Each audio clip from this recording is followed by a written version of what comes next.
अब महफिल अमीरुल मोमिनीन का एक वाक़या सुनाऊं।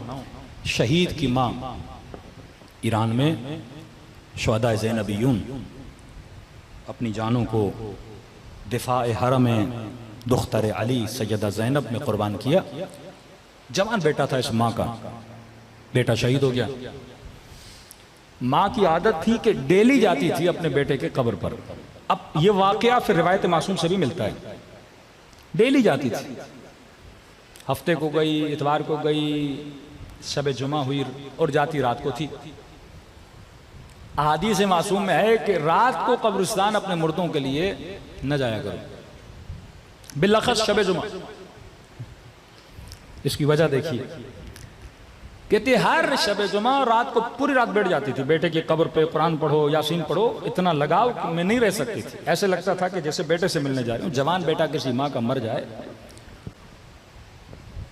तो ये माँ कहती है, एक रात मैंने ख्वाब के आलम में अपने बेटे को देखा। देखती हूँ मैदान गोया बरज़ख है, कोई बहुत बड़ा मैदान है, लाखों की तादाद में हसीन नूरानी चेहरे हैं, जिनमें से एक मेरा बेटा है।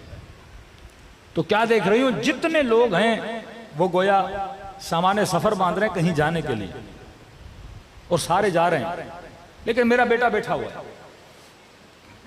तो मैंने बेटे से कहा कि बेटा ये कहाँ जा रहे हैं? कहने लगा, अम्मा आज शब जुमा है, ये सब जा रहे हैं वादी सलाम।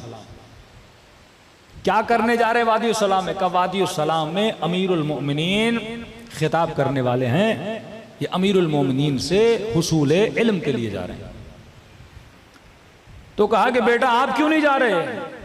अली की मजलिस है, क्यों नहीं जा रहे? कि अम्मा अली ने बोला है अगर माँ आए तो माँ को छोड़ के ना आना, माँ के एहतराम में बैठो। कहती नींद से उठी उस दिन के बाद, कहती है मैं शब जुमा नहीं गई ताकि अपने बेटे को वादी सलाम में अमीरुल मोमिनीन की महफिल से महरूम न करूं। अदब माँ बाप भी बताया, ये बताया। अब जनाब सलमान फरमाते हैं मैं अमीरुल मोमिनीन के साथ जा रहा था, इसी वादी सलाम से गुजरे।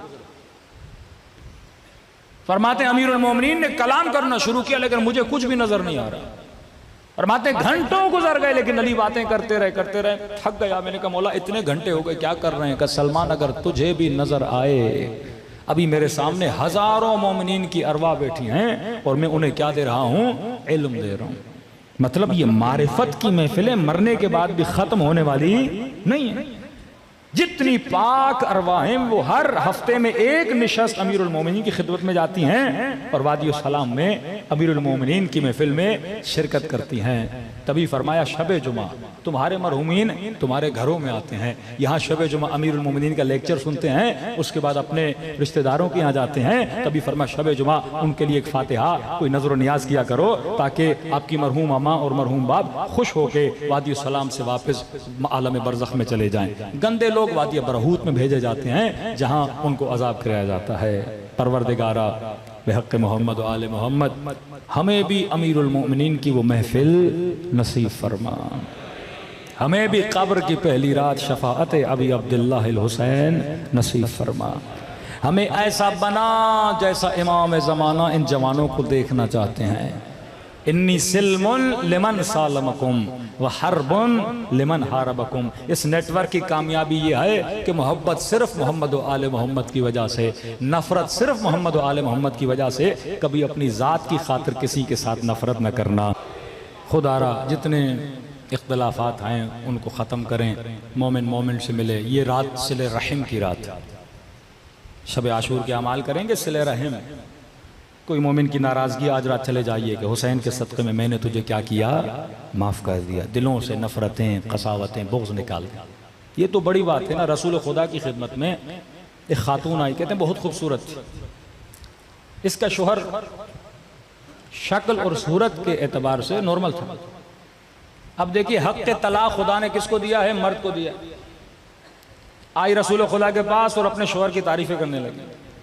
या रसूल अल्लाह मेरा शोहर बहुत अच्छा है, शक्ल और सूरत में हर चीज़ में, अखलाक का भी बहुत अच्छा है, मेरे साथ नेकी भी बहुत करता है, लेकिन आप दीन में मुसामया देखिए। लेकिन कहते या रसूल अल्लाह मैं इसके साथ रहना नहीं चाहती। अब हक़ के तलाक़ किसको है? मर्द को है। औरत कहती है मैं नहीं रहना चाहती या रसूल अल्लाह इसके साथ। नबी फरमाते हक महर में क्या लिया था? कि या रसूल इसने मुझे बाग दिया था हक महर में। का वापस करोगी? जी या रसूल मैं करने के लिए तैयार हूँ। कैसे? बाग वापस कर। उसके शोहर को कहा अपनी बीवी को क्या कर? आज़ाद कर, बगैर झगड़े के, बगैर कोर्ट में जाए। रसूल खुदा ने कहा जब एक बंदा नहीं रहना चाहता उसे क्या कर? आज़ाद कर दे। हमारे यहाँ जायज़ मसलों पे इतने झगड़े होते हैं। उसने ये भी नहीं कहा या रसूलल्लाह मैं नहीं छोड़ना चाहता, कहीं नबी का हुक्म था, उसने क्या किया? दे दिया। दूसरा बंदा जो शक्ल का गया गुजरा, मतलब पूरा मदीना उसे बेटी न दे, वो कहने लगा या रसूलल्लाह फलां की बेटी मुझे बड़ी पसंद आई है। लोगों ने कहा शर्म कर, वो इतनी शक्ल की अच्छी कौन देगा तुम्हें बेटी? आ गया रसूल खुदा के पास, या रसूलल्लाह हाँ आप कहेंगे तो मना नहीं करेगा। नबी ने उसे बुलाया कि अपनी बेटी से पूछ अगर मैं कहूँ क्या किसी से मेरी मोहब्बत में शादी करेगी? उसने कहा या रसूलल्लाह आप पे जान मेरी क्या है, कुर्बान है। नबी ने कहा फिर दोनों को बुलाओ, मैं दोनों का निकाह पढ़ना चाहता हूँ। दीन को इतना आसान बना दिया। ये दिलों में जब नफरतें, बुग़्ज़, अनाएं, जिद आती हैं, लोग घर तबाह हो जाते हैं। एक खातून ने फोन किया मौलाना 10 साल हो गए मैं अपने शोहर से अलग हुए, 10 साल तलाक नहीं दे रहा मुझे। कहते नहीं पूरी जिंदगी तेरे बाल सफेद हो जाए तो मैं नहीं छोड़ूंगा। ये शिम्र सिफत बंदा है कि अल्लाह ने इसे कोई इख्तियार दिया है, उस इख्तियार का क्या कर रहा है?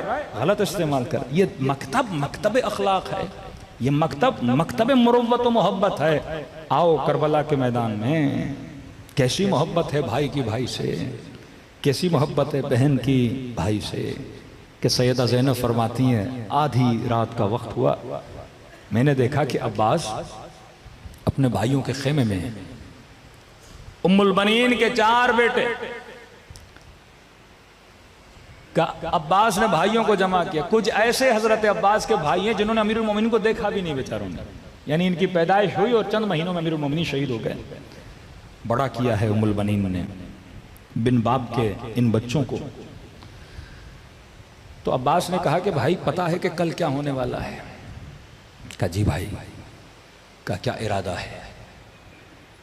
का मदीने से अम्मा ने हमें आपके हवाले किया है, जो आपका फैसला। का मेरा फैसला यह है कि हम हैं उम्मुल बनीन के बेटे, हुसैन है ज़हरा का लाल।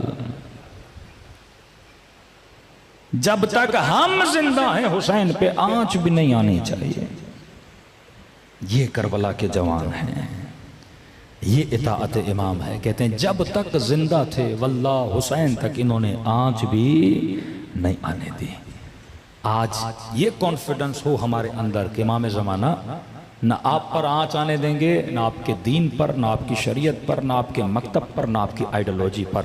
जब इस नुक्ते पे शिया जमा हो गए वल्लाह दुनिया की कोई ताकत आपको शिकस्त नहीं दे सकती।